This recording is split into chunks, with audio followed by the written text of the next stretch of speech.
Mr. Chairman, you're on mute, I believe.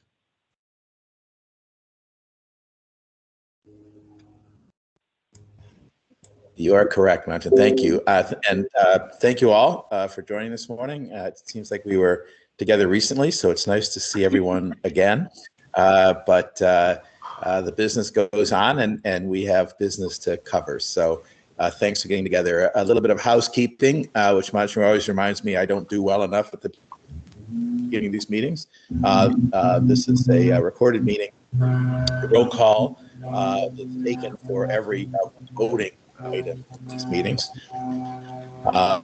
This is a meeting for the committee members, presenters, and the staff only. If you are not one of those, please drop off the call and call in on the public number. Thank you very much. With that, I would ask that you take a roll as to the attendance at the meeting here. This is Charlie Klippel, and Martin will turn the rest of it over to you. Thank you. Paul Philpott. Present. CC Woods. Here. Thomas McNeil. Present. Graham Rader. Here. Victoria Beltry. Steven Hernandez. Matthew Brackman. Commissioner Deirdre Gifford from DSS. Present. Okay. Claudia Gualtieri on behalf of Secretary Melissa McCall from OPM. Here. Thank you. Theodore Doolittle from OHA. Mark Vanacker on behalf of Acting Commissioner Nancy Navarra from DMS. Good morning. Morning. Mr. Paul Lombardo from SID. Here. And Commissioner Manisha Jutani, Department of Public Health. Commissioner. Heather Aaron, Deputy Commissioner for Commissioner Jutani. Okay, thank you. Thank you all. And could I ask that the management on the call introduce themselves as well? Thank you. Sure. Good morning, James Michelle, Access Health Connecticut. Good morning, Tony Crow from Access Health Connecticut. Good morning, Daryl Jones, Access Health Connecticut. Good morning, everyone. This is Rob Blundo, the Director of Technical Operations and Analytics at Access Health Connecticut. Good morning, folks. Director of Legal and Governmental Affairs at Access Health Connecticut. Dan Maloney, Access Health Connecticut, Director of IT. Tammy Hendricks, Director of Health Equity and Outreach. Good morning. This is Caroline Lee, Director of Marketing at Access Health Connecticut. Good morning. This is John Durgan, Director of Human Resources, Access Health Connecticut. Good morning, John Carbone, Director of Shop and Product Development. Mr. Chairman, there is no public comment. Martin, this is Ted Doolittle. I'm a director and the head of the State Office of the Healthcare Advocate. I joined at 9:02. Thanks. Okay, thank you. And good morning, it's Vicki Veltri, and I'm sorry I joined at the same time from OHS. Your colleagues are just too punctual. That's the challenge. All right, with no public comments then, I would ask for the next agenda item, which is to approve the minutes of the last meeting. If there are any comments to those minutes, please let me know. Otherwise, we'll take a vote to approve. So moved, CC Woods. Thank you, Cece. Second? Tom. Thank you, Tom. Again, it requires a roll vote, so Charlie Klippel, yes.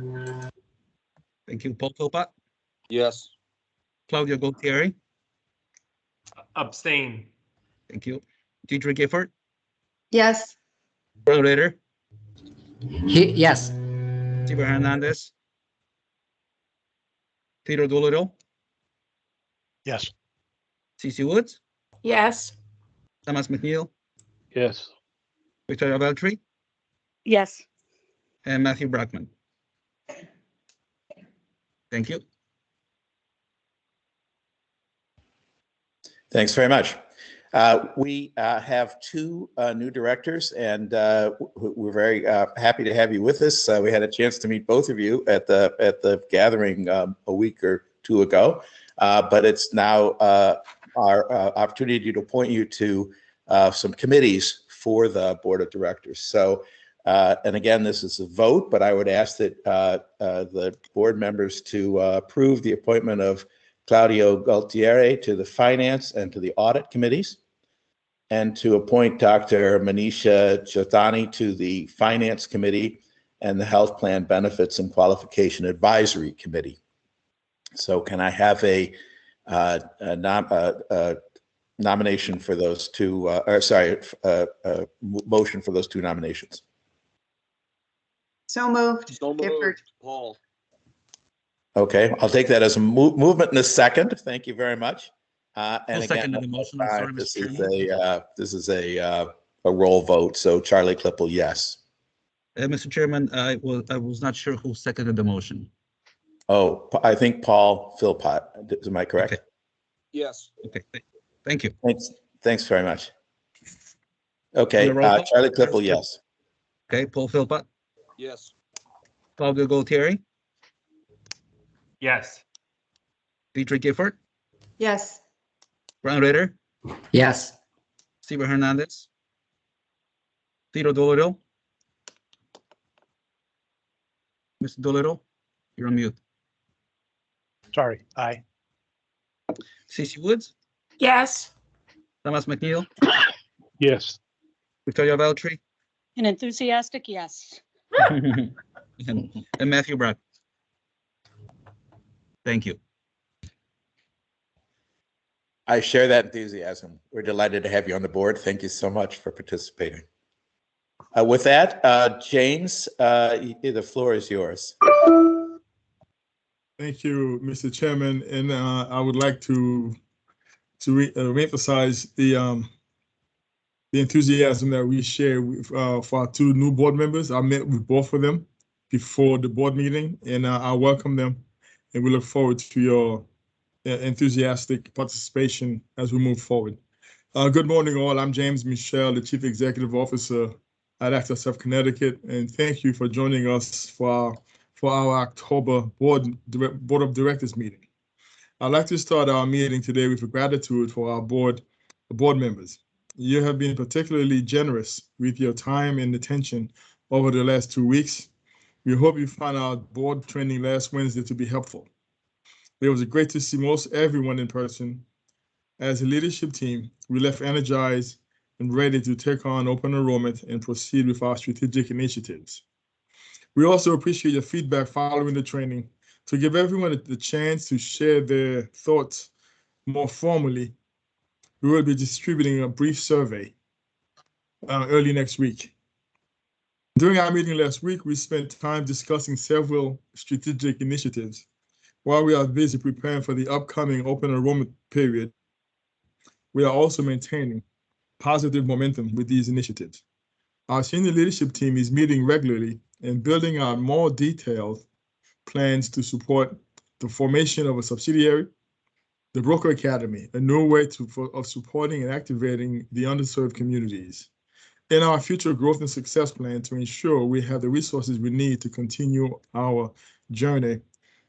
And finally, our new revenue streams to support our efforts to achieve our mission of lowering the uninsured and start to help address health disparities in Connecticut.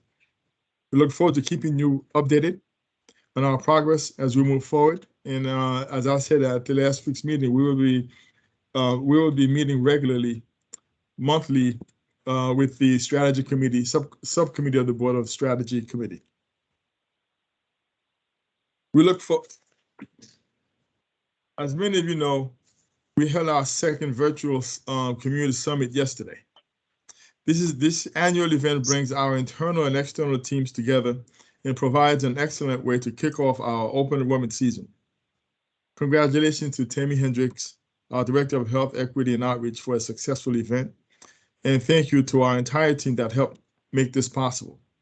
In addition to keeping our various community partners, brokers, and certified application counselors informed, we recognize a community leader Jason Jakubowski of Connecticut Food Share graciously accepted our Commitment to Community Award.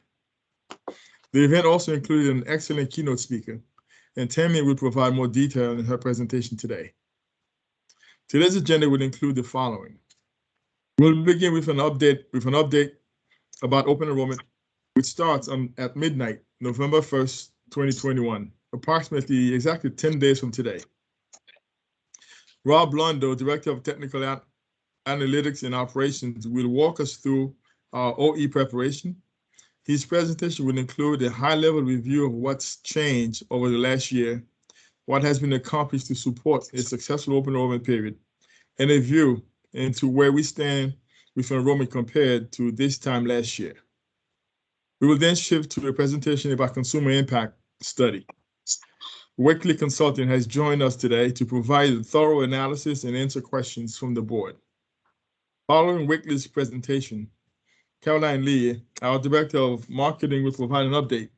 She will share feedback from our focus group research on how it is informing our creative marketing strategy for open enrollment. Then Tammy Hendricks, our Director of Health Equity and Outreach, will present our outreach approach to this open enrollment. As I mentioned before, our call center vendor continues to struggle with staffing. This is an issue most employers in this space are dealing with. We are working very closely with the vendor to address this issue. However, we are confident in our approach to support our customers during open enrollment with free help, as well as the investments we have made in our technology will help minimize any impact this may have on our customer experience. Susan Richby, our Director of Legal and Government Affairs, will follow. She will walk us through important legislative updates, including the Build Back Better negotiations, the potential benefit and impact to Access Health and our customers in Connecticut, the status of budget reconciliation efforts, and a new state-based marketplace plan for year 2022. Then Rob will return for a brief review of our new health equity webpage.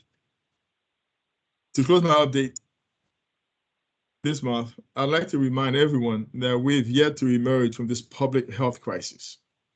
We all play an important role at a very critical time in our history. It has been a challenging 18+ months for Connecticut residents and for our teams. Thank you for continuing to show up for Access Health Connecticut and for the people we serve. What you do really matters. Thank you very much. I will now pause for any questions. Just a comment. This is Cece. Can you hear me? Yes, ma'am. Okay. I did check into the community summit, and I just want to say that it was absolutely excellent. That Tammy and Rob, who took very complex concepts and translated them into understandable language for those who were there.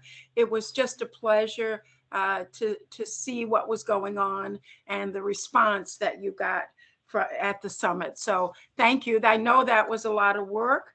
I know it was a good time for Tammy after having done other work this week, but it was just very, very helpful. And I hope you got very good attendance. I wasn't aware of the total attendance there. Thank you, Cece. I think we were somewhere at around above 200. Wow. And we had close to 400 enroll, but Tammy will give you all of the data when she makes her presentation. Thank you. All right, thanks. It was great. Yeah. Thank you. Thank you. And thank you, Cece. Great feedback. The Rob Blundo, I think the floor is yours. Good morning, everyone. Thank you for the kind words, Cece. I appreciate it. I wanted to, this is our last meeting before the open enrollment period begins. And I wanted to provide a series of updates to the board just to kind of check the box on things that have been opened, close the loop on things that were outstanding, as well as just give a general status update as we get ready to address, probably the two busiest years that are, the two busiest months that are approaching us, which is traditionally November, December, and then half of January. So with that said, I'll be providing a series of updates that are somewhat disconnected, but bear with me. This is essentially a checklist or a status update for the board. So starting off with system updates and changes, we have delivered our final release prior to this open enrollment period. It included over 50 updates to the actual system itself. That was delivered on October 8th, and that includes a majority of the improvements needed to be able to successfully execute on Covered Connecticut and improve the renewal process for folks who are approaching the open enrollment period. The Covered Connecticut component, we're really excited about this, improves the experience for consumers. This allows us to further engage in our acquisition efforts and really tidies things up before we get that significant amount of volume coming in. And then the renewal process, that's really the improvements we've made, is to continue to try to maximize the success rate of automatic renewals and drive out any kind of defects or complexity out of that system. In addition to that, I'm excited to say that we have completed testing and we are ready for implementation of the new carrier, which is the Connecticut Insurance Company, or CHI. Those plans have been tested, they're displaying correctly. We've done a large number of efforts to make sure all of the plan benefit designs as well as the integration to the overall system are ready for open enrollment. From a policy and operations perspective, a few updates. I wanted to share a reminder with the board. At the end of September, the COBRA subsidies that were available for individuals through the American Rescue Plan Act actually expired. So these were subsidies that essentially paid for 100% of the COBRA premiums for individuals who had qualified for COBRA. As that expires, I just want to remind the board and anyone who might be watching, those individuals, as those premiums expire, once their COBRA coverage ends, they do qualify for a qualifying life event to pick up coverage on the individual market.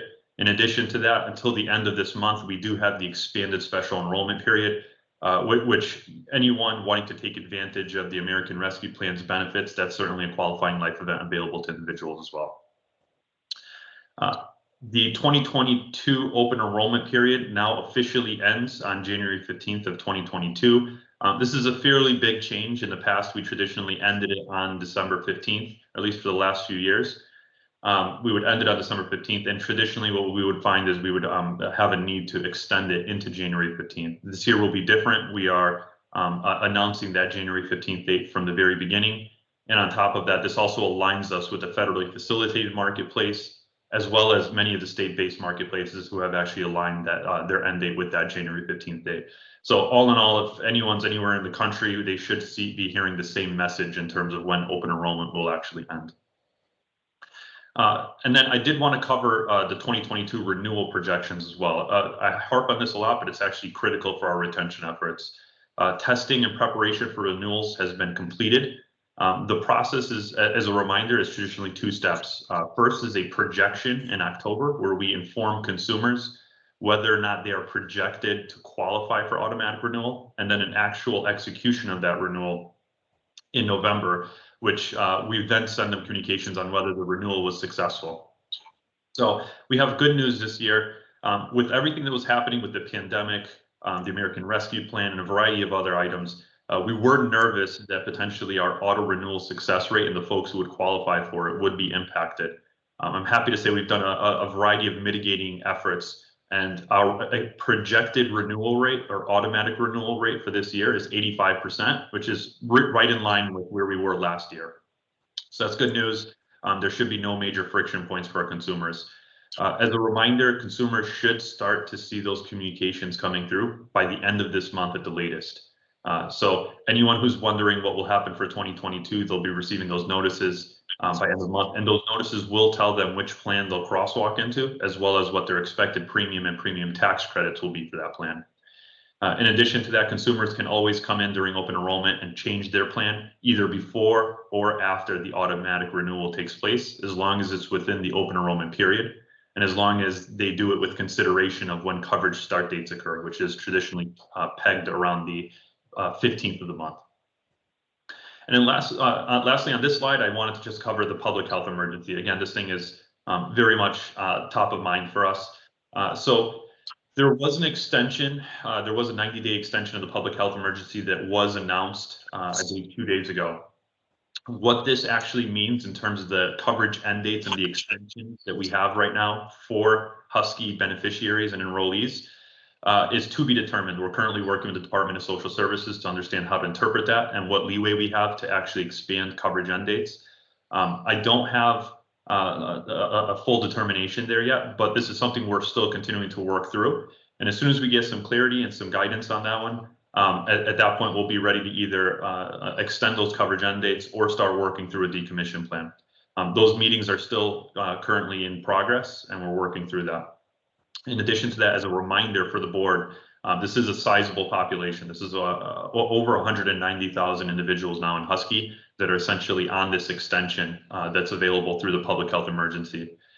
So once we get closer to the end of that public health emergency and we start to plan out what that decommission is, it's going to be really rooted in a couple of things. First is trying to spread the coverage ends, making sure that folks are redetermined eligible, so that they are redetermined eligible for Husky, they have the ability to get back into it automatically. And if they're no longer eligible, let's say due to income increases, how do we strategically and carefully reach out to them to make sure that they recognize there are these individual market plans and they're more affordable than they ever have been. We can go to the next slide, please. Thank you. One of the things I wanted to cover as well, James already covered this, at least at a high end, is there is one headwind that we do anticipate as we approach the open enrollment period. So we've all read and heard about reports of shortages in the labor market. And our call center is currently dealing with one of these with these challenges. So there's a couple of things we're doing to address this challenge as we approach the open enrollment period. The first thing is our call center contractor, which is Faneuil. We've given them leeway on their contract. Traditionally, we have a hiring clause which requires them to give preference to Connecticut residents, particularly in their Bristol location where they have a call center spot. We're waiving this requirement in an effort to, again, increase the size of the net and try to pull in as many qualified candidates as possible. In addition to this, Faneuil does operate on a national level, and they do have capacity from other programs. So they are able to pull some qualified representatives from those programs that may have capacity and bring them into the Connecticut market so that they can help the residents of our state. And then additionally, Faneuil is exploring additional incentives to spur recruitment and retention. So we're really trying to put all hands on deck here and get creative to try to figure out how do we get as many representatives as possible. In addition to that, as we approach this open enrollment period, as we think about the call center representatives and that shortage, I will say we've been continuing to make investments in our system. If you were to look at our call center volume, for at least the last 3 years, the call center volume to the call center continues to go down, which is a good sign. That's a reflection of our commitment to the 100% self-service to those who want it. So as we continue and invest in our system to make it easier to get through, our hopes are that this will actually mitigate, again, some of the volume that ends up in our call center that's avoidable. Essentially folks that are calling because they get stopped in an application or it's too complex to finish the application. So that should certainly help us as we approach this open enrollment period as well. I put in this slide as well, I apologize, it's a little bit busy, but some milestones, just as a reminder before we hit the open enrollment period. I'm just going to walk through these as a quick reminder list. The first one is October 19th. We have our projections. So that started earlier this week. It will be completed by the first day of next week in completion. And then, as I mentioned earlier, communications to consumers will be in their inboxes, either electronically or physically their mailboxes by the end of this month at the latest.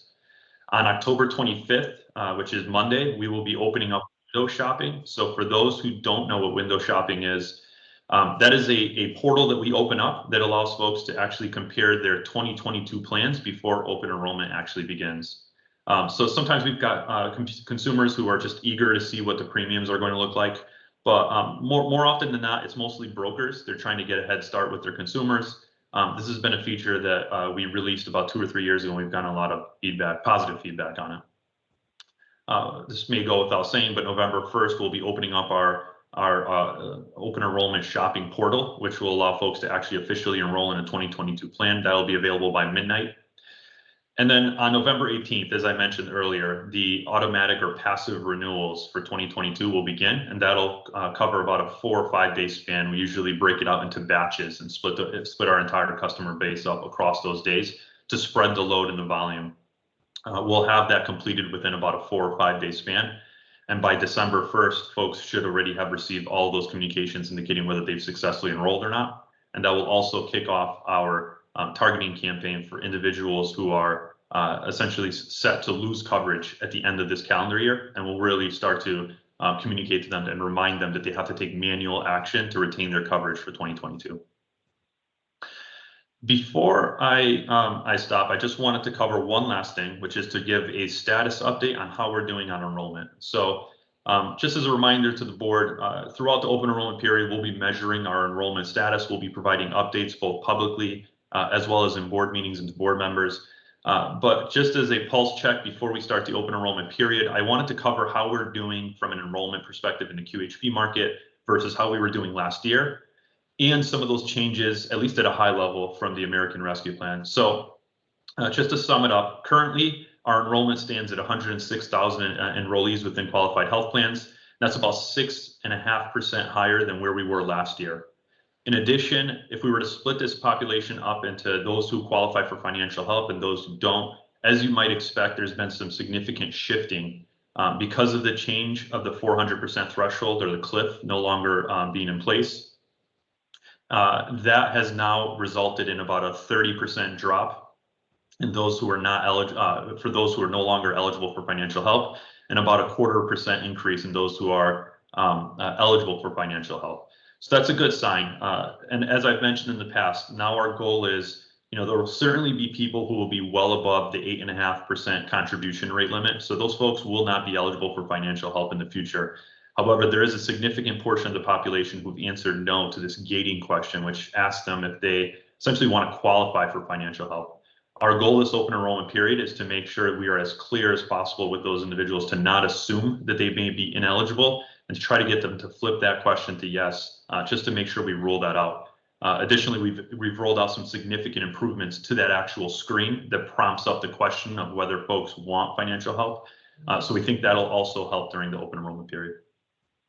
All right, so with that, I will pause in case there's any questions, or kick it back to anyone who does have questions. Thank you. Hey, Rob, we do have a number of questions. Claudio, a couple of them. I'll read them, Mr. Chairman. The first from Claudio was, have we developed any targeted outreach to those with expired COBRA benefits to inform them of covered Connecticut? I'll take that one. We don't know who has COBRA. We don't have access to that information. So what we have done general at-large marketing and outreach. In this, I think last week, we had a big spread about covered Connecticut in the current, and we'll continue to do those. But to do, it's very hard to do very targeted outreach when we don't know who has COBRA and who doesn't have COBRA. We may be able to work with the Department of Labor, try to identify who, but it's kind of hard to do that. But again, we will do at large as much as we can to make sure everyone in Connecticut aware of this very very good benefit that could eliminate the entire cost of healthcare for them. The other question, Rob, was, are there any estimates of how many Medicaid participants will be discontinued when the public health emergency ends? So this is the 190,000 number that I had mentioned. So there's currently 190,000 Husky enrollees who, I'm trying to think about how to explain this in the simplest way. My apologies if I'm stammering here. So the process is traditionally someone can come into our system at any point in time and update their application. The most common scenario would be we're always saying, make sure your income is up to date, et cetera. In addition to that, when someone's actually enrolled either in a QHP plan or a Husky plan for that matter, we also automatically try to re-enroll them. And when we do that for everyone, anyone who qualifies. And when we do that, we check with our third-party sources to determine whether or not they are eligible based off of those third-party sources. And in the event that there is a discrepancy with what they've attested to and that third-party source, might be income, let's say, in that scenario, they may not necessarily qualify for automatic renewal or re-enrollment. And that holds true for the Husky population as well. Those 190,000, are individuals where before we even put them on extension, we actually try to automatically renew them. And in the event that there is a discrepancy that prevents us from renewing them, then we put them into this extension category. So they still maintain their benefits, but they are currently in this extension category that's permitted through the public health emergency. So that would be the population at risk. And what we're doing from a planning perspective, and I need to caveat here, we really need the Department of Social Services at the table as well. They're obviously leading a lot of this planning effort as well. But some of the core tenets that we've been discussing as we plan for this is, number one, making sure that we have the ability to redetermine their eligibility automatically before we end their extended coverage, similar to what we do when they have non-extended coverage, as well as doing a robust campaign to determine, make sure those families know that they should come back in and update their application with their latest and greatest income and other information. If we were to segment that population out, I think there may be a few things we can do to see if potentially, what is the reason that they're failing their automatic renewal, and then at that point we can dive into those results a little deeper. But I don't have those at my fingertips right now.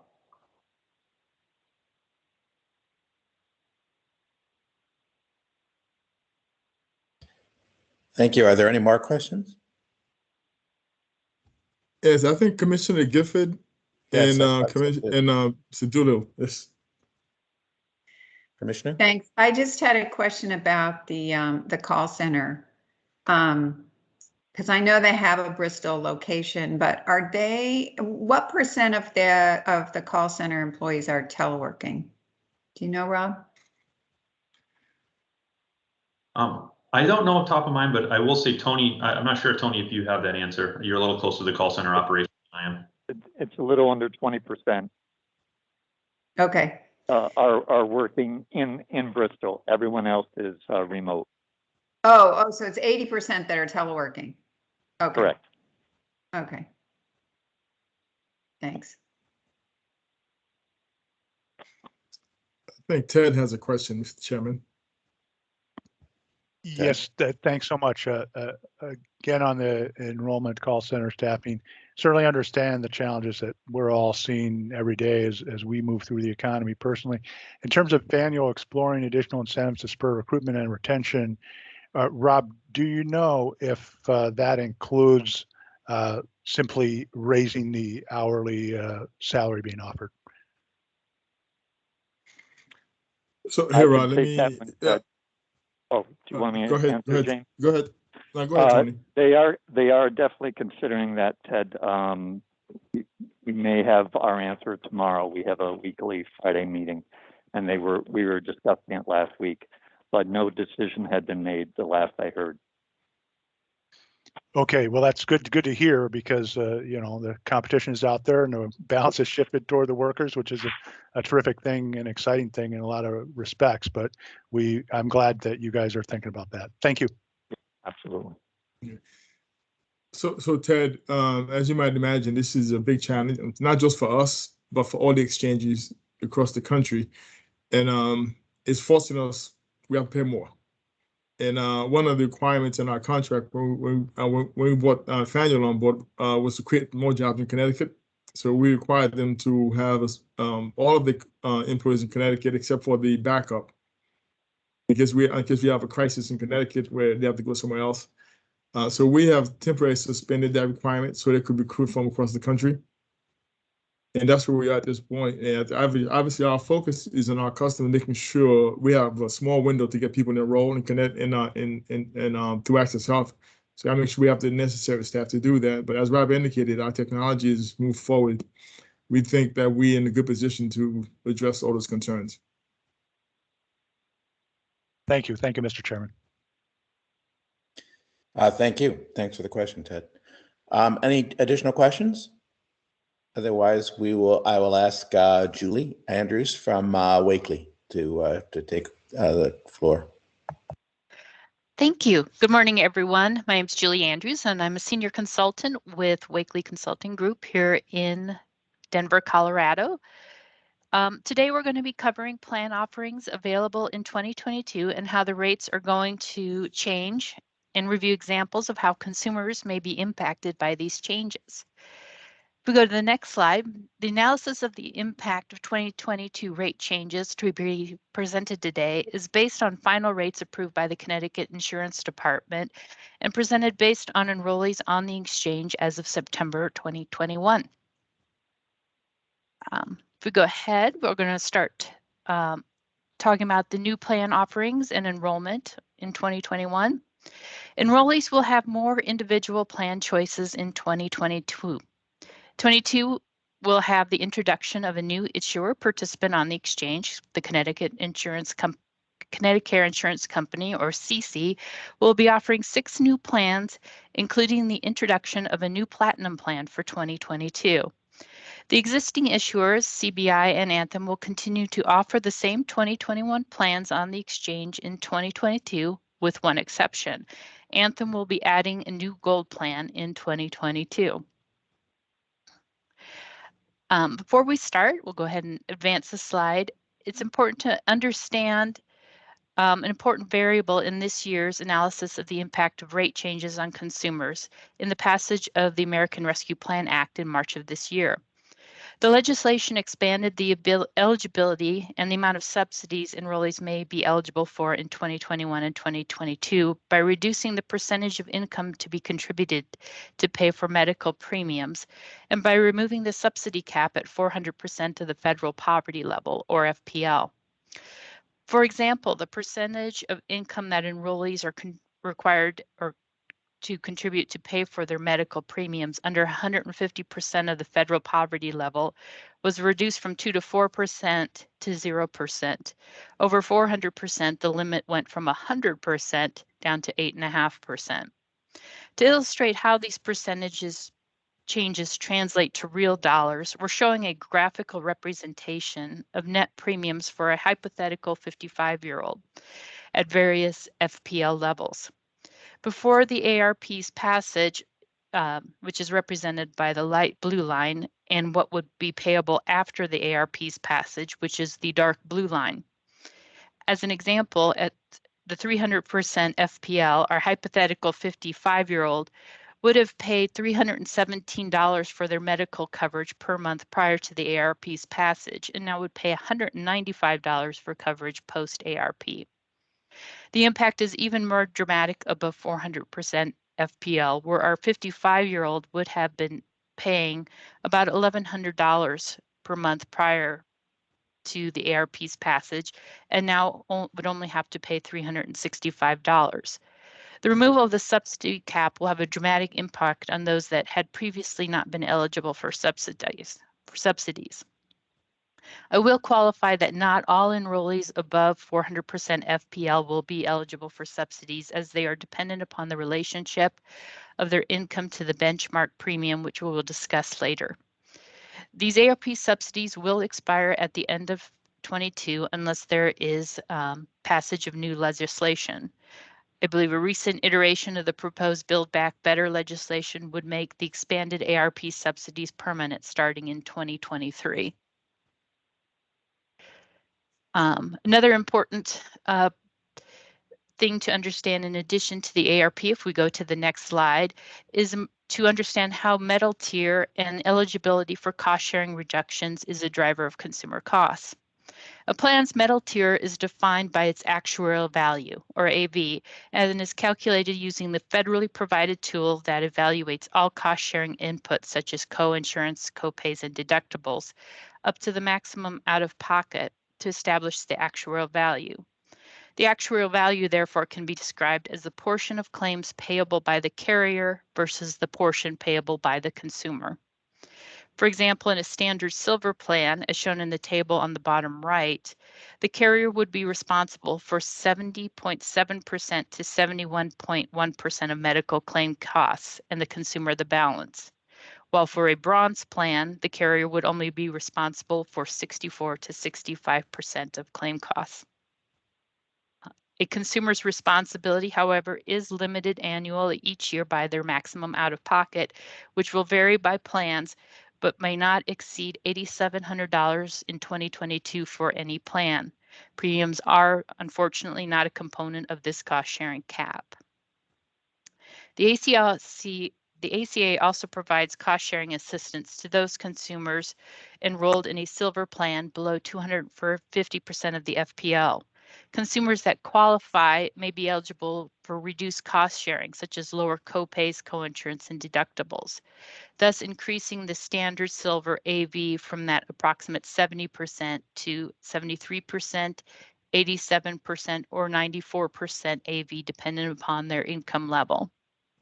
The information is independent of any state program that may also impact cost sharing, such as the Covered Connecticut program. So moving forward, on the next slide, this slide provides a snapshot of medal level selection by enrollees through the years. The left 4 columns show the medal selection for the on-exchange enrollees by year. In 2021, we saw a reversal of the prior year's trends with an increase in silver plan enrollment from 45% to 47% and a reduction in bronze enrollment. The right 4 columns show what percentage of enrollees in a medal plan have elected the lowest premium plan option available that year in their medal tier. Given that the results are less than 100%, we conclude that other factors are considered by enrollees than just premium cost when selecting their medical coverage. If we go to the next slide, while discussions have been focused on individual coverage, Wakely did review small group plan offerings available on the exchange. The same 2 issuers will be participating in 2022 on the exchange with the same offerings, with the addition of a new silver plan offering from Anthem. Now we've gone over enrollment, etc. We're going to move to the next section and cover the 2022 rate changes. So if we go ahead and advance. In this section, we will discuss the premium rate changes as approved by the Connecticut Insurance Department for 2022. Any rate changes presented in this section are prior to any premium subsidies. On the next slide, rate increases for enrollees continuing enrollment in their 2021 current plans will experience an average increase of 5.9%. Enrollees in Anthem will see an average 5.8% increase, and in CBI, an average 5.5% increase. Rates will vary widely by plan from a negative 0.6% decrease to a 15.6% increase. Chi-Chi plans are new in 2022, therefore no rate change is applicable. The silver plan premiums continue to be loaded for the defending of cost sharing reductions. For those not familiar with silver loading, effective in 2018, SID allowed carriers to increase the silver premiums for the cost of offering reduced cost sharing for enrollees under 250% of the FPL. The loading became necessary due to the termination of federal payments reimbursing carriers for the CSR program after an executive order was signed by President Trump in October of 2017. The impact of the silver loading increased silver premiums and therefore benchmark premiums, increasing subsidies and increasing the eligibility of enrollees on the exchange. Further to talk about on the next slide are several drivers that contribute to the average 5.9% premium increase presented on the prior slide. The largest increase and largest driver continues to be trend, which reflects an increase in the number and complexity of services sought by covered enrollees each year, as well as the inflation of the cost of those services year over year. COVID continues to play a role in driving anticipated healthcare costs in 2022. Carriers were allowed to include up to 0.5% of premium for ongoing costs associated with administering vaccines and testing requirements in 2022. The bottom table also contains minimum loss ratios by carrier and the overall individual market for the past 4 years. The MLR, as its simplest, is the ratio of claims to premiums.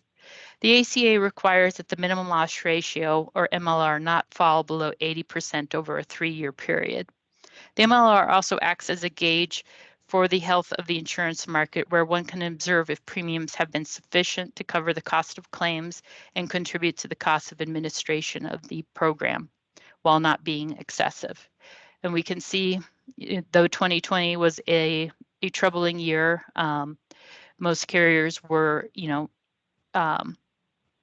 MLRs were above 80%, but not, over 100%. Next, we'll go ahead and look at rate changes by plan. This slide and the following slides show the carrier, by metal plan, and by county premium changes for plans continuing from 2021 to 2022. This does not include plans not offered in 21. There's no variation in rate changes by county for 2022. If we focus in on the 2 silver plans, which are highlighted by the light blue box, Anthem Silver Premium is increasing by 5.3% in Fairfield County, while CBI Silver Premium is increasing by 3.2%. While the pre-subsidy premium dollar impact will vary by age and family status, the average dollar increase per month for a 45-year-old in Fairfield County for Anthem is about $38, and for CBI will be about $20. The changes to the silver premiums are doubly important as they are used to determine the benchmark premium for subsidies, which will be discussed further in the next sections. Changes for the gold, silver, and catastrophic plans are shown on this slide. While if we jump to the next slide, we can see the changes for the bronze plans.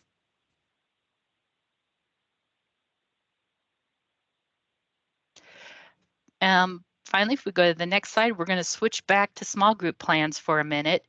Anthem small group plans on the exchange will be increasing on average 2.9%, while CBI's plans increase on average 10.3%.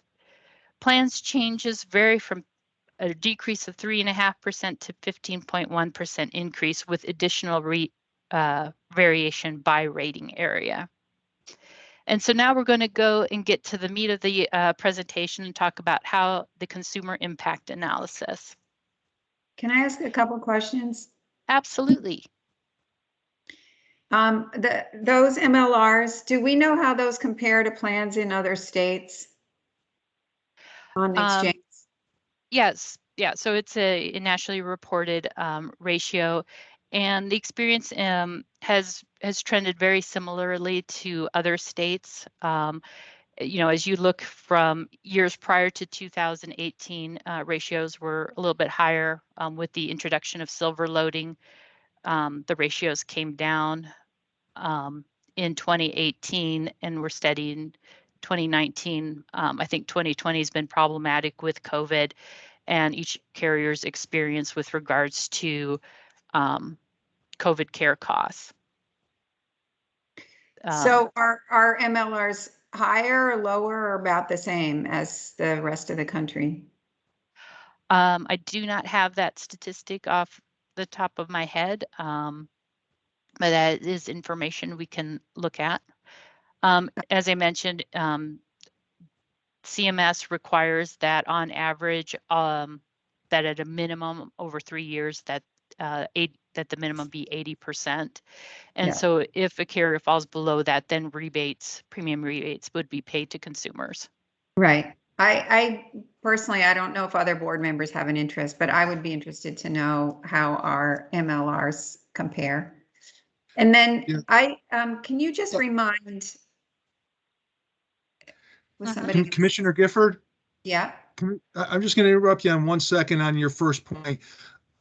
There is a national MLR report that comes out each year that will identify carriers in particular states and particular markets that have to pay rebates, which would indicate a lower MLR.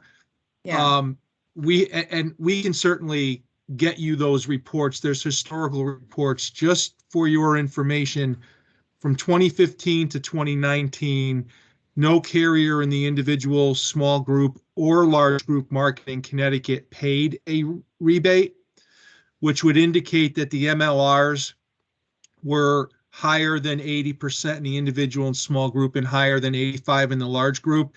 A number of other states did have carriers paying rebates in those years in those markets, which would indicate that Connecticut's MLRs are a little bit higher than in many other states. So can certainly get you those reports. I think that would be beneficial. Thanks, Paul. And we don't, just in general, in rate review, we don't consider MLRs as long as they're meeting that minimum standard, right, Paul? In other words, there's no recourse for a company that's consistently got an 80.5 MLR. That's correct. There's not any recourse to go back. I mean, when the pricing comes in for the following year, we require them to show us and demonstrate to us in the filing that they're meeting or exceeding the MLR requirements. Yeah. Okay. My other question is just a technical one, which is the two Connecticut companies. That can you just remind me again the legal relationship between those two? I know we reviewed it at a previous board meeting, but I kind of forget. Yeah, so there's a Connecticut holding company, and Connecticut Benefits Inc. is a subsidiary of that Connecticut holding company. Connecticut Insurance Company Inc. is also another subsidiary of that holding company. So they are separate legal entities. CBI is not an HMO. CICI is not an HMO. They're both indemnity carriers. Okay. And are they functionally, operationally the same? I mean, the same staff, same headquarters? Or are they like distinct operationally as well, Paul? No, same staff for actuarial services and providing and submitting the rate filing information.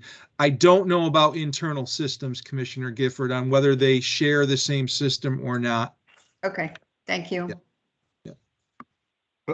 Commissioner Gifford, we might have some insight on that. Hey, Rob, are you familiar with the two companies? I know we just implemented Chi-Chi into our system. All right. So, Rob, any insight on that? Operationally and technologically, are they separate companies? They share some infrastructure, but technically they are separate, and the benefits, the cards, all that will be separate. Thank you.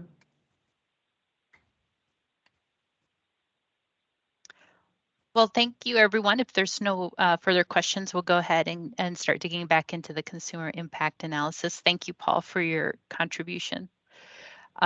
So when consumers are making a decision which plan to select, there are obviously many different considerations that go into the mix, such as the annual changes in plan designs and network changes or their own healthcare needs.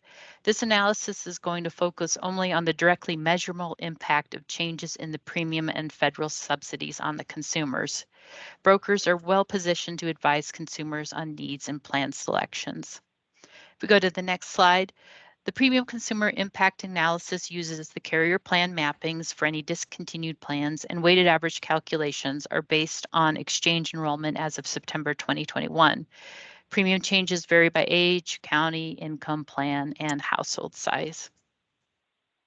On the next slide, here we provide some important definitions of components that are used in evaluating the consumer impact of premium changes. The benchmark plan is defined by the second lowest cost silver plan for essential health benefits only.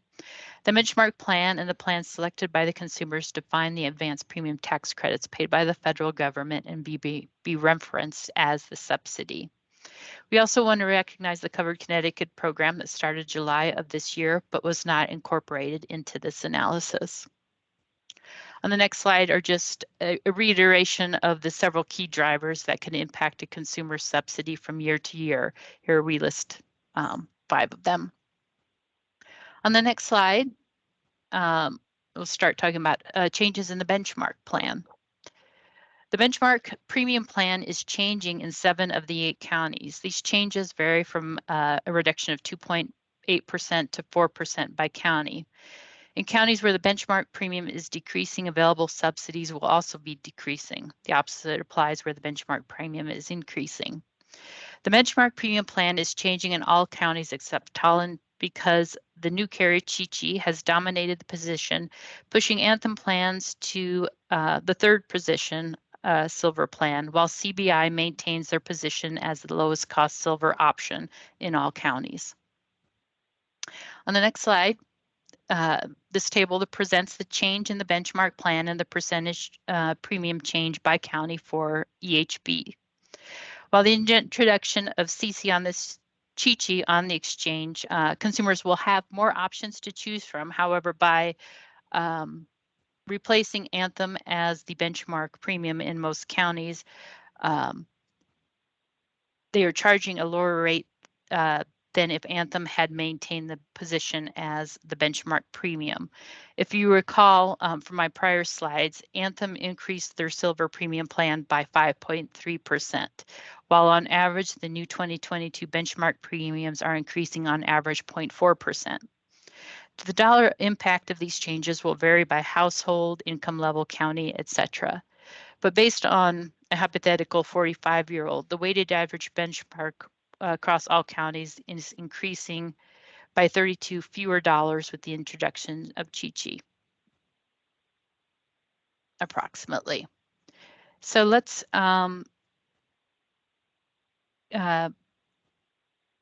transition to a detailed example of a consumer impact on a sample household made up of a single individual. Our individual, Michael, is a 44-year-old in 2021 and whose income is 300% of the FPL. For this individual, benchmark premiums are increasing on average 4%, which includes the increase due to aging, since unfortunately Michael's going to turn another year older and be 45 in 2022. Michael's subsidies are increasing on average 5%, which also includes the impact of aging. If we advance to the next slide, we can see a bunch of numbers.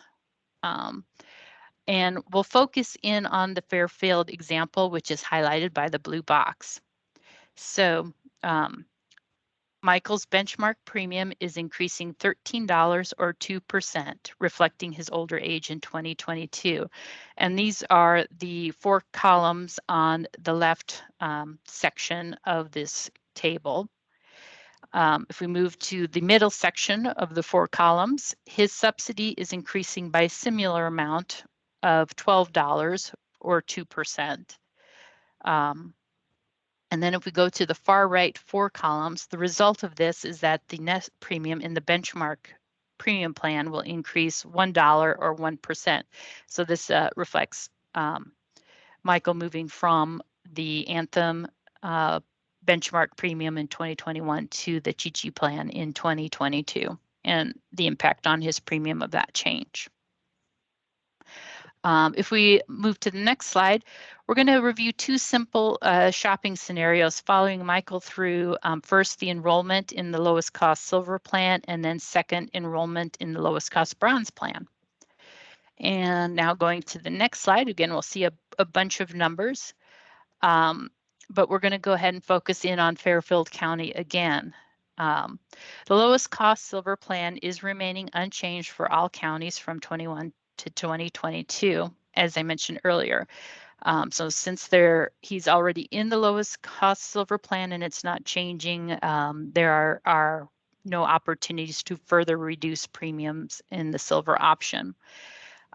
So the premium for the lowest cost silver plan in Fairfield County is increasing by 7% or $41.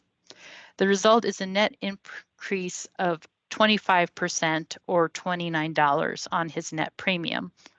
And so to break down that 25% increase or that $29 increase, if we recall from the prior slides, the monthly subsidy is only increasing by $12. So the difference of $41 increase in the gross premium and $12 increase in the subsidy, the net increase is $29 or a 25% increase to this individual. If we switch next to the next slide and go over the lowest cost bronze enrollment scenario. The lowest cost bronze plan is remaining unchanged in all counties from 2021 to 2022, therefore mitigating any opportunities to try to reduce bronze premium plans through shopping. The premium for the lowest cost bronze plan in Fairfield County is increasing by 18% or $76, the difference from $507 to $431.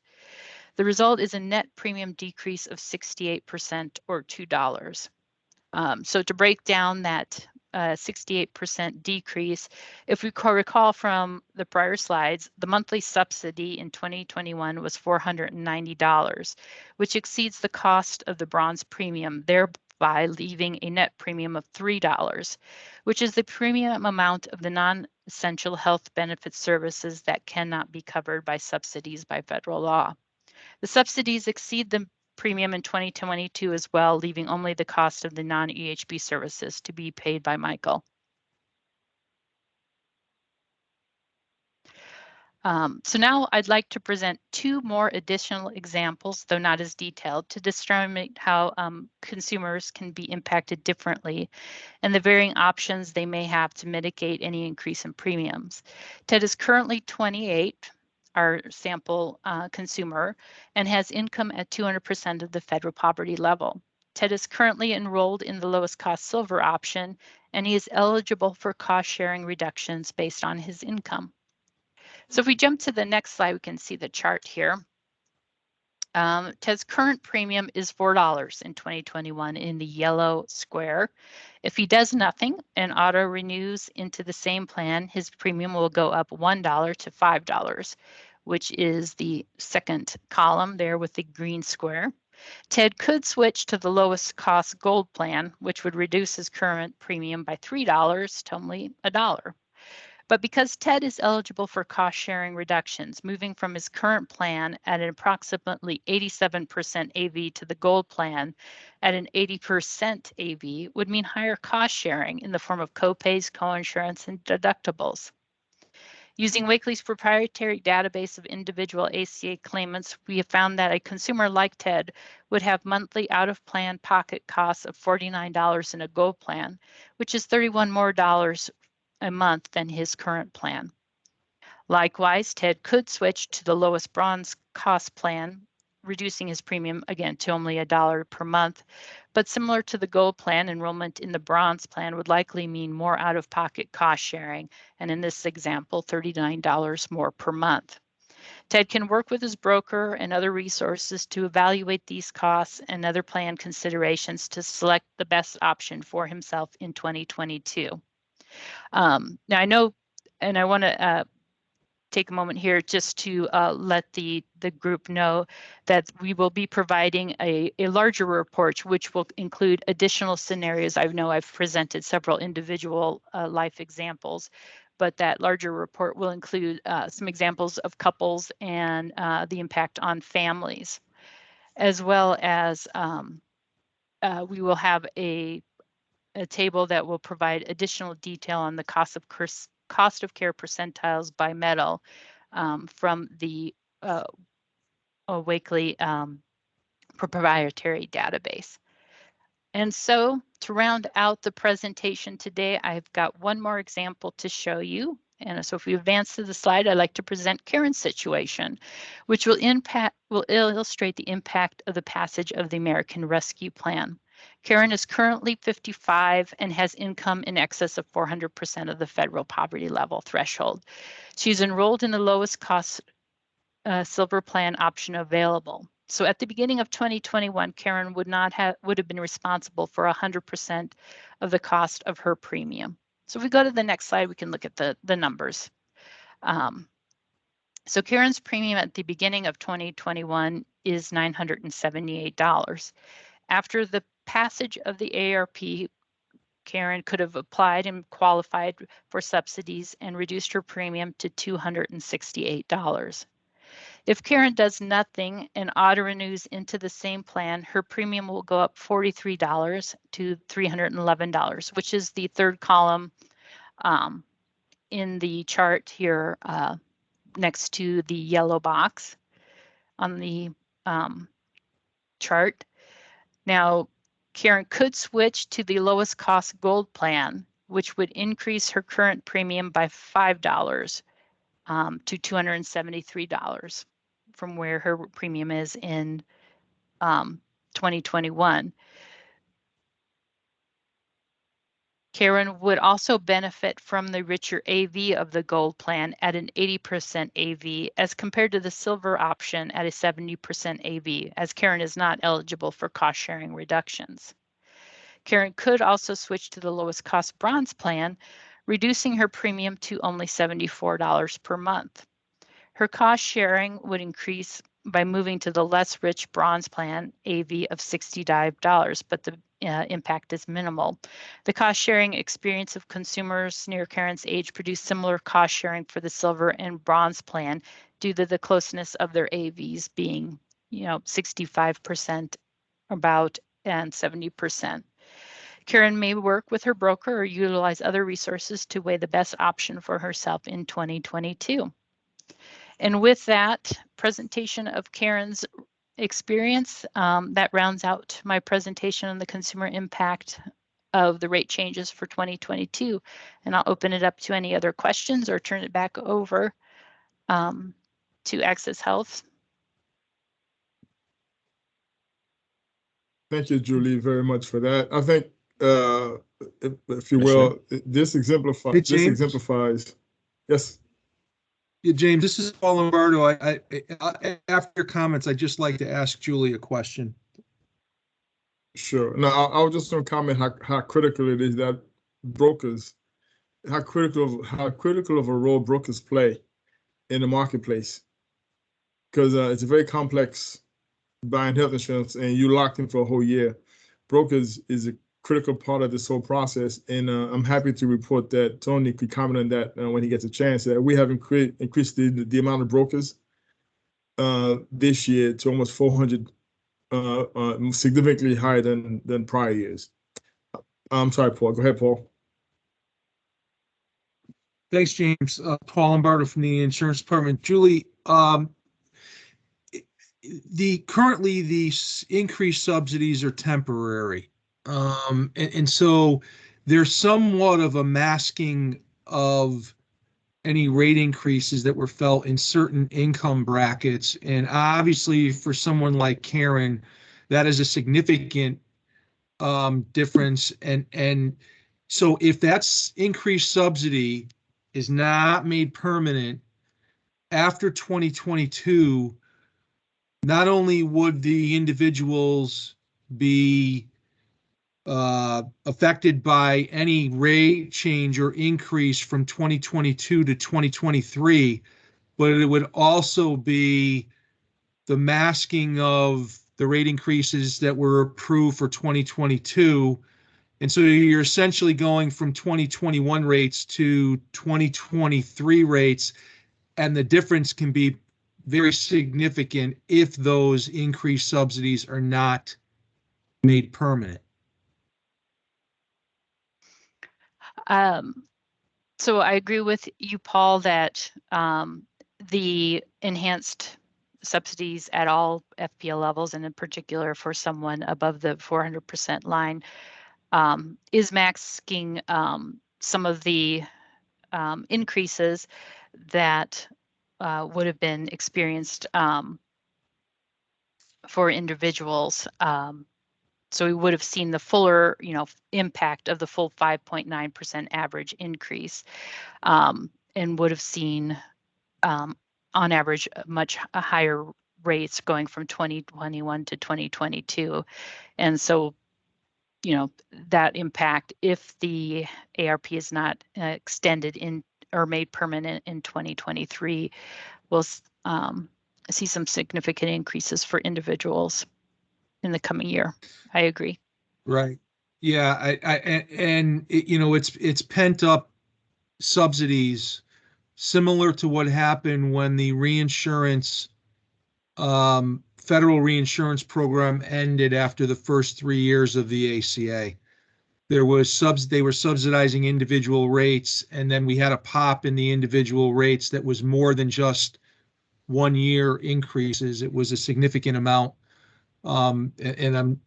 We're just concerned in general that is going to be a significant impact to the individual market, not just in Connecticut, but all over the country, if the additional ARPA subsidies are not made permanent. So it's something we'll have to continue to watch and monitor. Mm-hmm. I agree. Thanks, Paul. We have a few other questions, so I just want to make sure we get to them. James, we're going to be pushing our scheduling here pretty hard too, so you can think about that as well. But Commissioner Gifford?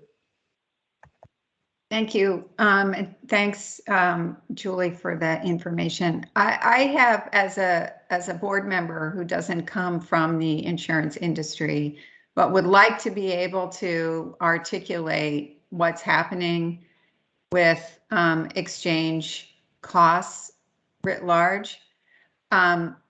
It would be helpful, I think, for me at least, and James, I'll leave it to you as to whether you think this is something that would be useful for the entire board, to be able to distill down what you just presented into a half dozen or so key talking points as to consumer costs through the exchange in the upcoming year. And I realize there are a lot of caveats and footnotes, but one of the things that we did when we were working together on the Covered Connecticut plan was come up with, a few really salient talking points about the impact of the ARPA subsidies on out-of-pocket and premium costs.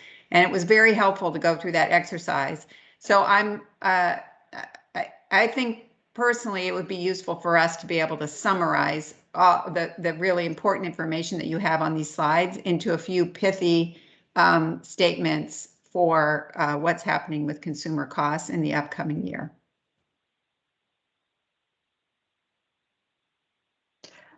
Dr. Gifford, sorry, Julie. Dr. Oh, Gifford, no, go I agree ahead, with James. you. We'll take the information and put it at a summary level.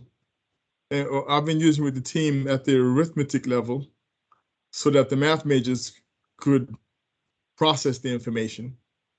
All right, and not just board members, also the public. So we will try to summarize it at a high enough level where it's enough information there for you to make sense of it, but not all the detailed information where people get lost in it. Yeah, exactly. So we will work on that, get it to you as soon as possible, hopefully by the end of next week, if not earlier.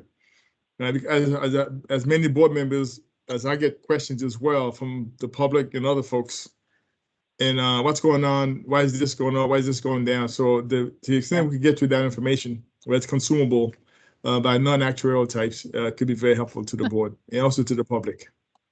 Thank you, James. Ted Doolittle? Yeah, thank you, Mr. Chairman, and thank you very much, Julie. First, I do want to thank Wakely and Access Health staff for the average out-of-pocket per month costs that has become a feature on this, and I know it is just the Northeast costs. So to the extent that there's ways that we can think about getting Connecticut costs, that would be terrific.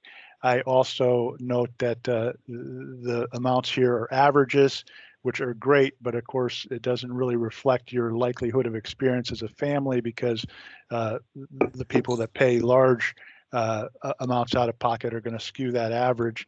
So to the extent there's any way to get distribution, median, 25th percentile, 75th percentile, I think that would be helpful for this board. Also, I would once again urge Access Health and Wakely to think about ways to get more meaningful out-of-pocket and all-in cost information out to the clients. But Mr. Chairman, I did just want to publicly thank Wakely and Access Health for including this out-of-pocket information as it's very important and helpful. Thank you, sir. Yeah, and Ted, that request, that percentile, median, et cetera, is included as in the larger deck. And I agree that, wonderful, accessing thanks.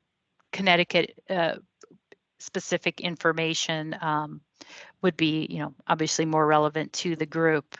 It's just very challenging to collect proprietary claim information from carriers. And I hoped and I thought that, there may have been a move to collect that information as part of the rate review process, but I will defer to Paul if that information has been collected. Appreciate that, but I appreciate the steady progress on this. Thank you. We are still waiting for the information, Julie. Okay. Thank you both. I appreciate it. Vicky Veltri? Good morning. I'm just going to the PR campaign is even if these are averages, and it kind of goes along with what Paul suggested earlier, this is stunning information on the impact of ARPA. This is a 70% drop in premium. This person could get a gold plan for actually cheaper than the silver plan with lower out-of-pocket costs as a result of ARPA. I think we should package this up into something that we can share, obviously, to help messaging as much as possible to get the subsidies to continue, as well as the flip side of the potential impact of the loss of ARPA funds, as Paul suggested, on rates going forward. And I say that because it was very tough for consumers. And even though we talked about it internally and there was some messaging, the loss of the reinsurance was a huge impact on people. And should the subsidies not continue, I think we need to have that in our back pocket to share with people. However, that said, having this information, I think helps us as a state and, in the executive branch, help us, help the governor, and help other people show the impact in Connecticut of these subsidies and how absolutely critical they are for access to care. I just put that out there because I think that messaging is really critical. That's Vicky, very good point. Messaging is getting Mr. Chairman, lost, so I think we can help with that. very quickly, Vicky, to your point, Vicky, we have been communicating continuously with the 7 congressional delegations, making them aware of the benefit of ARPA. And we've provided to them, they ask us for more information so that arms them with information to go to DC, and while they're in DC, to push for the permanency of the ARPA benefits. So we fully grasp and fully understand and agree with everything you're saying, and we are pushing this as hard as we can with the folks who could make a difference in DC. Yeah, thank you. Because I think a slide like this for certain people, maybe not everybody in Congress, maybe for the math majors, as Jim said, or even the chemistry majors who have a lot of math. This is very helpful, illustrative example to put out there. But anyway, thank you. And the other thing I will say on out-of-pocket, I know, Ted, it may not be full consolation, but obviously in the APCD, we've been running data and we'll be issuing data very soon. In fact, probably Monday at a benchmark meeting of what we're seeing in out-of-pocket cost trends, the APCD data, at least all in numbers, and we can break those down by carrier at some point too. So just as an FYI. Great. Well, it's great to see Connecticut becoming a national leader in the all-in cost space. I really am excited about that. Thanks. Charlie, can I get in the queue for a question? Sure. Can we, Commissioner Gifford, I think I may have cut you off earlier, and then let's put Paul in the queue as well. No, I'm done. Let me put my head down. Okay. Yes, please, Paul. Well, I'd like to invite Commissioner Gifford, not to feel like the Lone Ranger, but because I've been in the insurance business for decades and I'm having trouble grasping all of this stuff. So I'm trying to, I've had people from the public come up and talk to me about, gee, my premium went down or this or that happened and what caused that? And where I'm sitting right now is that's a really complex question, right? So I'm really struggling with trying to find a way of thinking about this. And so let me throw this out there, and you guys who are knowledgeable can guide me. If someone found that the year-to-year net premium had decreased, part of that could be due to the increased subsidies. Is that correct? Yes. Okay. Or the change in the bench. Or the change in the benchmark, right? Okay. And then another reason might be that this person last year would not have qualified for subsidies at all, but now this year is qualifying. Is that also correct? Yes. Okay. And the last question is the 8.5% ceiling. Does that have anything to do with people who've gotten newly decreased net premiums? Yes, it does. So, prior to passage of ARPA, once individuals hit 401% of FPL, they became 100% responsible for 100% of the premium costs. Now, that cliff has been removed, and they're only responsible for up to 8.5% of their income as it relates to the benchmark premium. So not everyone over 100% will be eligible, but many more individuals will be eligible for subsidies under ARPA. Okay, so the 8.5% for some people could have been the driver for a decrease in their net premium year over year. Mm-hmm. Correct? Yes. Like Karen here in this last example. Yes, yes. Okay. All right. Well, that helps. Thank you. Mm-hmm.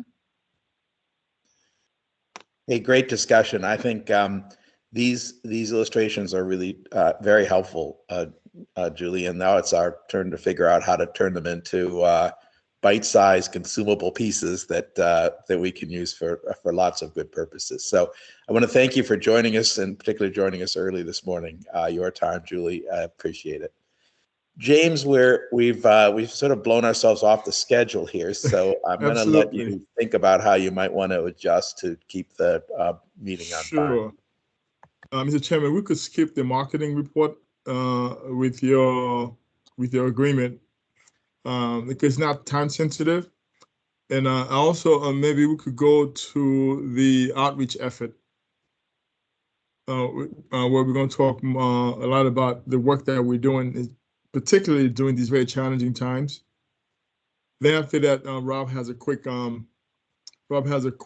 demo that we skipped last week of the website for the health equity website. Then we're going to close with Susan giving an update. Then we might skip that depending on time that we have.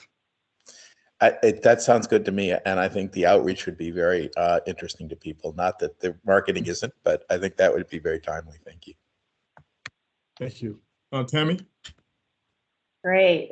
Good morning, everyone. Tammy Hendricks, Director of Health Equity and Outreach. So today I'll go over some updates and recap the recent community summit, which was a huge success. So let's start with some outreach updates as open enrollment is fast approaching. This year, James and Rob hit on this. We faced some staffing challenges for our open enrollment events. But we've also discovered new opportunities, as we try to figure out the best ways to reach communities throughout Connecticut. So to start, we've almost doubled the amount of outreach tour events throughout the state. So far, we're up to 76 events. And these events are really a combination of partnership and sponsored events in targeted areas throughout Connecticut. And particularly in the next 2 weeks, we'll also use these events to promote open enrollment and distribute more resources for our community partners, for certified application counselors, also known as CACs, and for our navigator locations, ensuring that they have all the information they need to help their staff and their customers who are looking to enroll. Just to give you an idea, we're working on approximately 18,000, information cards and other printed information for distribution. And that's just for the start of open enrollment. That number sometimes increases afterwards. And moving on to our enrollment fairs and locations, this year, open enrollment locations and fairs will be planned in 2 phases, essentially. Phase 1, we are planning 3 enrollment locations in East Hartford, Stamford, and Danbury, which would run Monday through Thursday from around 9 a.m. to 5 or 6 p.m. And the time varies depending on location. So those will be specified once we announce them. We also have 8 fairs, which these will take place in Fairfield, Hartford, Bridgeport, Waterbury, New London, New Britain, Torrington, and Hamden. And these typically run on Saturdays, with the exception of Thanksgiving and Christmas weekends. And of course, we chose these areas due to the limited staff we have. We picked the areas that have the highest turnouts, that have the greatest needs, highest uninsured rates, etc. But there is a possibility for additional staff to come in through our call center, as was mentioned earlier. So in that case, we would add additional events in phase 2 of planning, which would be after the start of OE. So that's not what we typically do, but we're staying flexible throughout all the changes. In addition to our enrollment locations and fairs, we are really going to utilize other in-person enrollment options this year, making sure that everyone gets the help they need. So listed on our website, we have our navigators in New Haven and Hartford offering in-person enrollments by appointment. We also have a list of all of our certified application counselors in the state. We have about 148. These CACs are located all over the state in community health centers and hospitals and various other community organizations. We have our call center. They've extended their hours during open enrollment. And of course, we are directing individuals to the website if they are comfortable using the self-service portal. And Rob and team has done great changes to make that more user-friendly. So if individuals cannot make it to our events, there are plenty of options available to get enrolling assistance. And finally, we have our last virtual healthy chat for pre-open enrollment. These are the educational presentations that we host. The next chat will be on October 26th at 6 p.m. And this is our 3rd presentation of the month. So we will continue providing these healthy chat presentations, particularly during OE, directly to community organizations, as we have been doing throughout the year. And as we always say, meeting people where they are, these partners and organizations are trusted sources for many. So collaborating with them allows us to reach their audience and customers. So in summary, this year, we're really just staying flexible, expanding the ways we reach our customers, and we are working, especially closer with community organizations and partners to ensure that communities get the resources and help they need during OE. Next slide, please, Mark. Thank you. And finally, our community summit. I just wanted to give a recap. It was held this past Tuesday. It was a fantastic event. We had a great turnout. We had over 421 RSVPs, which was the highest number of RSVPs in our conference history. We had over 223 attendees throughout the event, which was really 3 parts from about 9 a.m. to noon. And this turnout actually surpassed last year's conference and is comparable to the largest in-person conference in 2019, which was 235 attendees in person. So it was a half-day event broadcasted live from East Hartford, and it was definitely an interesting experience. I never thought I would get my first shot in showbiz here at Access Health. But it was live and the attendees were able to engage and ask questions, which made it really interactive and fun. So many details went into the planning of this. Our team really put in a lot of effort and it showed. Our keynote speaker, Dr. Marietta Vasquez, did an amazing presentation on health inequities in Connecticut.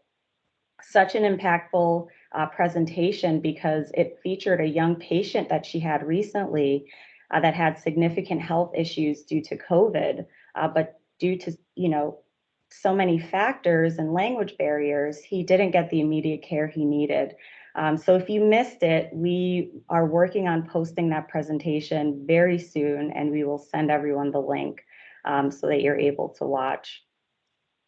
The summit also featured updates from other departments in Access Health, and I just wanted to shout out everyone. I know this was a really busy week, and so I appreciated the time and effort that everyone put into their presentation and really helping us through the conference. John Carbone from SHOP and Product Development, Deb Eastman, she spoke about enrollment support services, broker certification and call center updates, which was really important because we had brokers and certified application counselors in attendance. Rob really gave us some great data and updates for organizations to get them ready for open enrollment, and was just great with answering all the questions. I really appreciated that. And Kelly Cote, she gave an overview of the plans that were offered this year, and that was really useful information as well. And finally, and James touched on this earlier, the Community Award was presented to Connecticut Food Bank and Food Share. Jason Jakubowski, he attended virtually to accept the award. And again, congrats to them for their partnership and commitment to helping underserved communities throughout Connecticut. They were key partners to us, and particularly through the pandemic, where they helped really communities that we serve. So very much appreciated. So overall, it was a great event, connecting our partners and community organizations, making sure they have all the updates they need to ensure a successful OE, because this year we need their help more than usual to ensure individuals get the help they need virtually or in person for enrollment. So that's all the updates I have for now. Looking forward to the next meeting after the official start of open enrollment. And I'm open if you have any questions.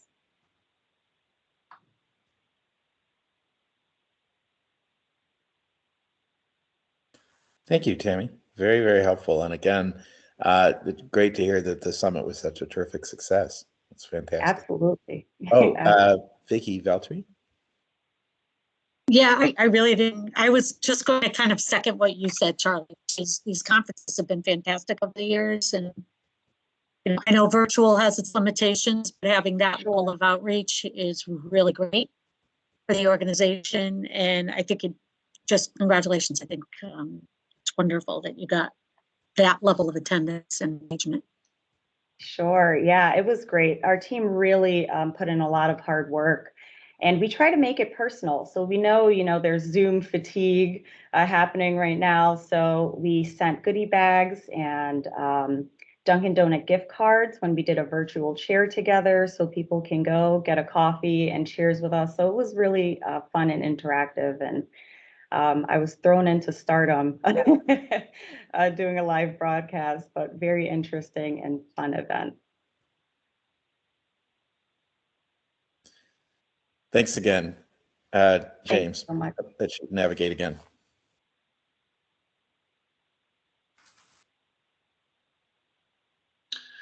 All right, great.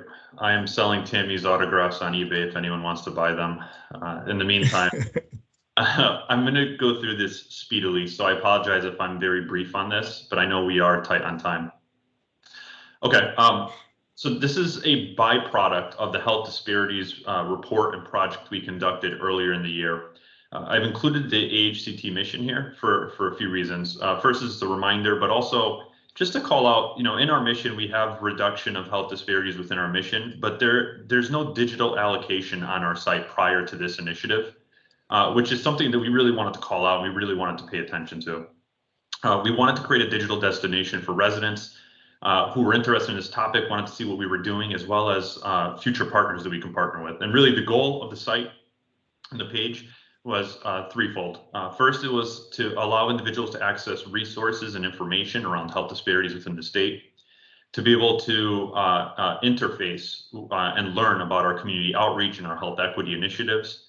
And then most importantly, to provide a clear path for residents, policymakers, community organizers to partner with us, partner with Tammy on really moving the needle on health equity within the state. This is a all hands on deck initiative. We can't do it by ourselves.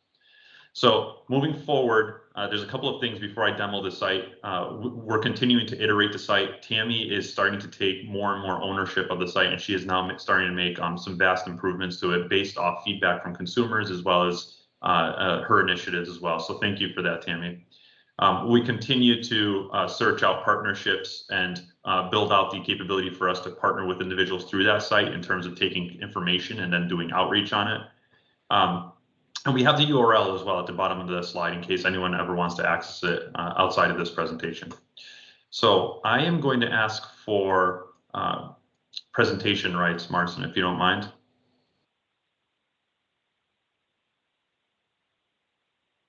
Okay, everyone should be able to see my screen now. I am on the Access Health website. Feel free to stop me if no one can see my screen. You'll see the site here. We've introduced it now in a variety of locations. It's available through community partners. It's in our top navigation because we wanted to make sure we were giving it enough credit where credit was due. Within this site, as you scroll down, you will see a message from James. And we did this strategically, both because we think his quote is important, but we also wanted to make it clear that this initiative comes from the top down. It's not something that we're simply saying because it's convenient. In addition to this, it's a reminder of what our goal is within this health equity domain and the initiatives we're aiming to take place here. We have a reminder and a display of some components that were really, I think we received a lot of positive feedback from our health disparities report. One of which is the path of Marcus and Tyler, and that catchy phrase, which was miles away yet worlds apart. In addition to that, we had received so much positive feedback around the video that BJM had put together that accompanied that report, that we've embedded it within the site as well to actually see true residents in Connecticut who are dealing with health disparities. And then we included some tools. So as part of the information component, we wanted to share some tools that we use for purposes of outreach. And this is just simply to serve as an example for potential partners in terms of, not only informational, but how we can partner and what data services we can provide. So we have a census block level map that has 4 key metrics. We didn't want to make it too complex. We wanted to focus on making it as simple as possible. Our 4 key metrics we focus on are life expectancy, because ultimately life expectancy is a function of overall health. So that was really our opinion is that was the best way we can kind of summarize the disparities within Connecticut, as well as areas that need attention. We have the area deprivation index, which, if folks don't know what that is, area deprivation index is a composite index that's based off the income, education, housing, and a few other components that really reflect how healthy a community is, as well as helping individuals to identify the underlying components that may influence health. Traditionally, as you look through this map, the darker colors will denote a negative outcome, or the outcome which is correlated with disparities. Because race and ethnicity are so closely tied to outcomes, we also included a display of that within this map. And then lastly, the uninsured population, just because, again, this is core to our mission. As a reminder, the census block areas are traditionally 5,000 resident areas. So an area like Hartford may have 10 census blocks within it, or even greater. As users go through here, they can also see the definitions, and then they'll go into a section which is dedicated towards identifying what are the initiatives that we're currently operating in, which are targeted in terms of outreach, community engagement, all with the focus of reducing health disparities. And then, as I mentioned earlier, really a focus on trying to engage with community partners. If you're an individual, we're providing information on how you can share information about health insurance plans and try to improve the insurance rate within Connecticut. It's essentially a toolkit. And then for organizations and elected officials, we're routing them to the proper areas where they could either dovetail with Tammy or Kathy Talarita for additional information on how they can partner with us. And then lastly, a section that's dedicated towards the reports we've created, the uninsured report, the health disparities report, really just a knowledge base for users of the page. So with that said, I will pause here in case there's any questions.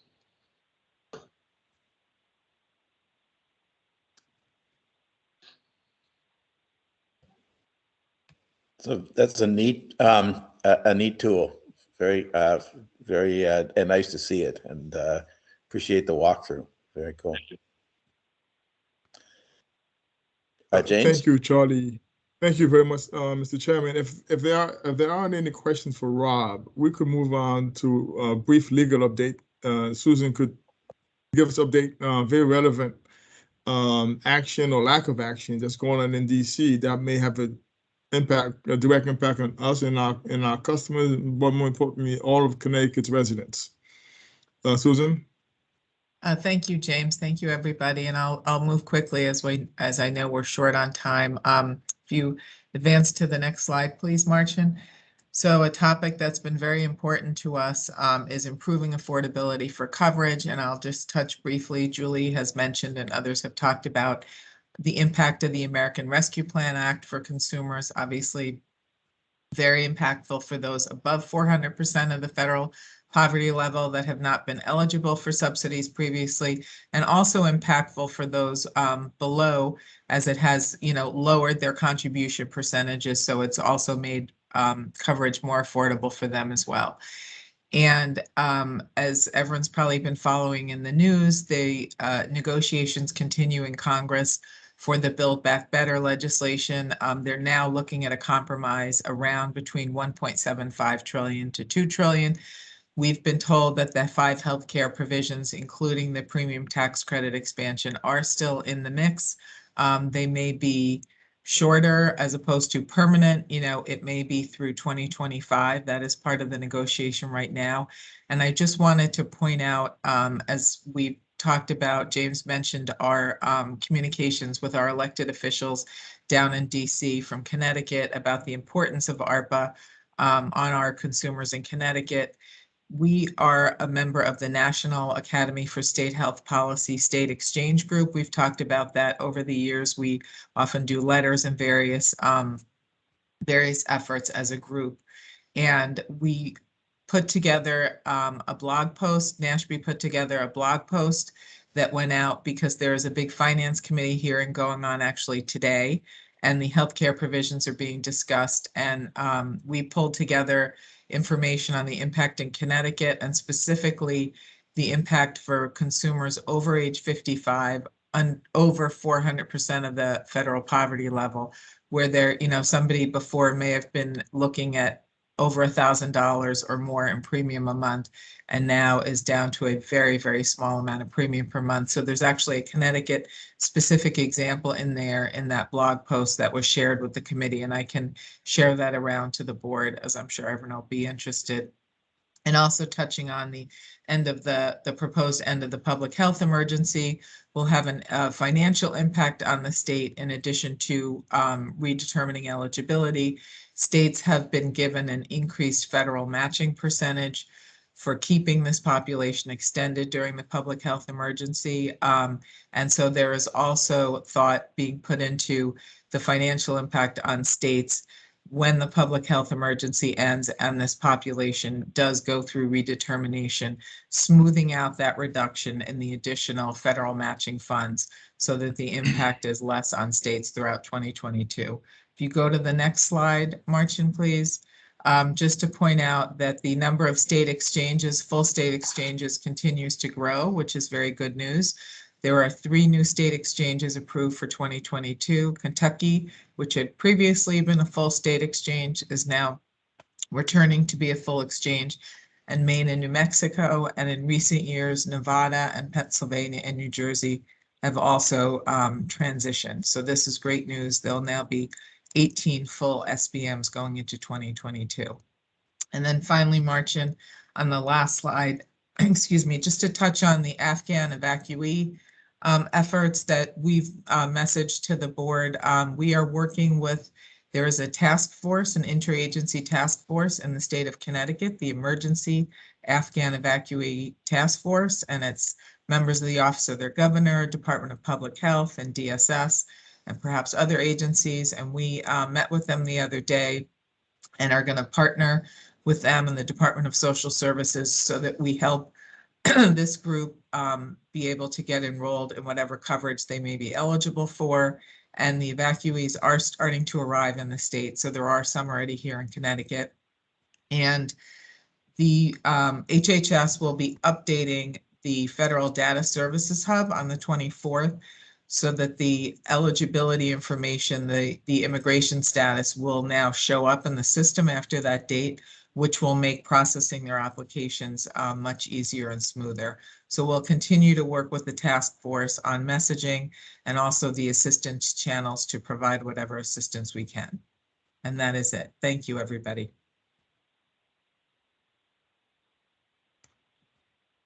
We have a question from Claudio Galtieri. Yeah, hello. Quick question on the Afghan evacuees. Early on, there was some question as to what status they would be given and whether they would be eligible for Medicaid and all means-tested federal programs.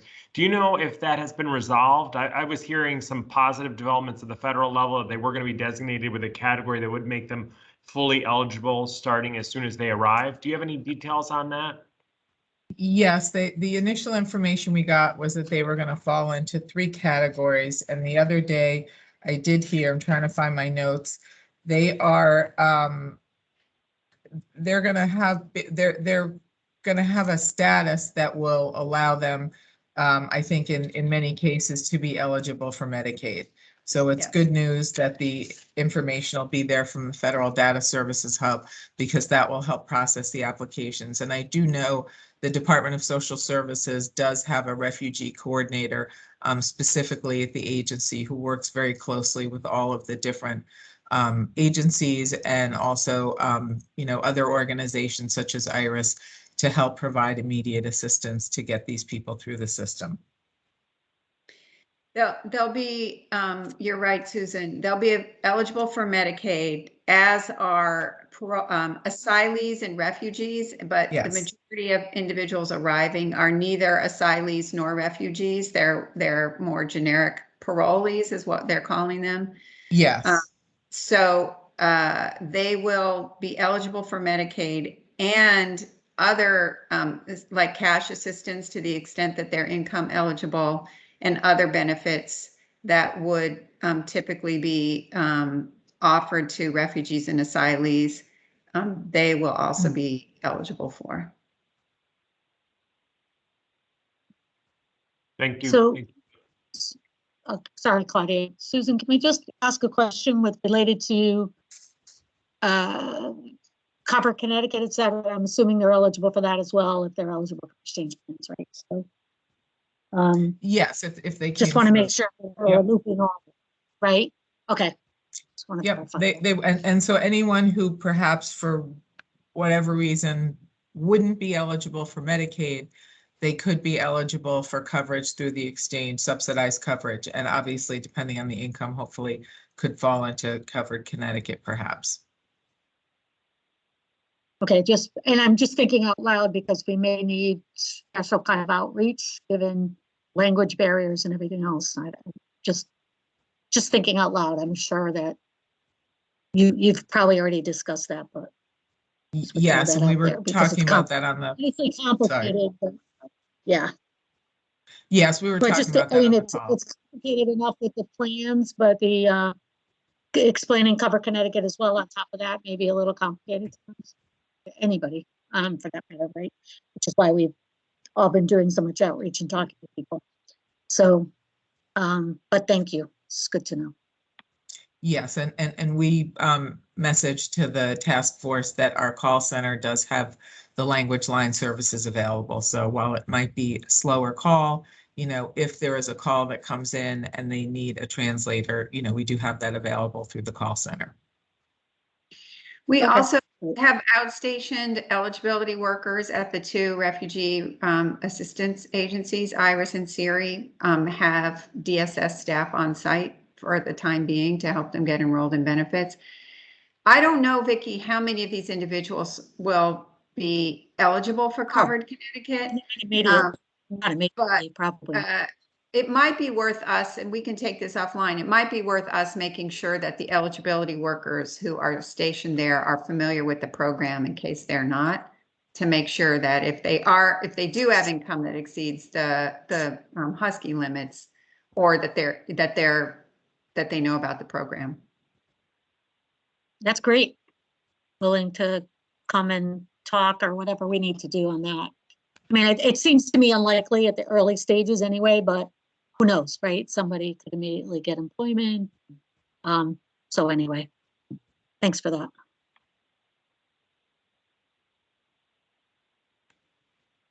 Mr. Chairman, this concludes our presentation. First of all, thank you, Susan. I really appreciate the update, and it's going to be an interesting time coming up. So I will hear from you again, I'm sure, as to sort of how all this plays out. If that brings us to the end of the meeting, James, then we'll take a motion to bring the meeting to an end. If the directors are willing, I could use just 2 minutes with you all once we've adjourned the meeting, just to do a quick update. So if you could, that would be fantastic. Let's start with the motion to adjourn the meeting. Oh, so moved. Grant Ritter. Thank Second you. by Ted. Thanks, Ted. Seconded, Tom McNeil. Terrific. Roll This is Charlie Klippel. Yes. Paul Philpott, Yes. Claudia Gualtieri, Yes. Deidre Gifford, Yes. Ron Ritter, Yes. Silvio Hernandez, Theodore Doolittle, Yes. CC Woods, Yes. Thomas McNeil, Yes. Victoria Veltri, Yes. and Matthew Brackman. Yes. Brackman? Okay, Yeah. thank you. Appreciate it. All right. Thank you all very much. I want to say, look, I really appreciate the engagement of this board, and I think we're going to have to, James, think about how to even allow more time for that engagement, because I think it's super valuable, and the presentations are really terrific, but the feedback and the conversation equally so. So I thank everybody for that today, and for all the presenters, thank you so much. Really, really great information for us. Thank you. If I could ask the management of the exchange to drop off and just leave me with the directors, that would be helpful. Thank you.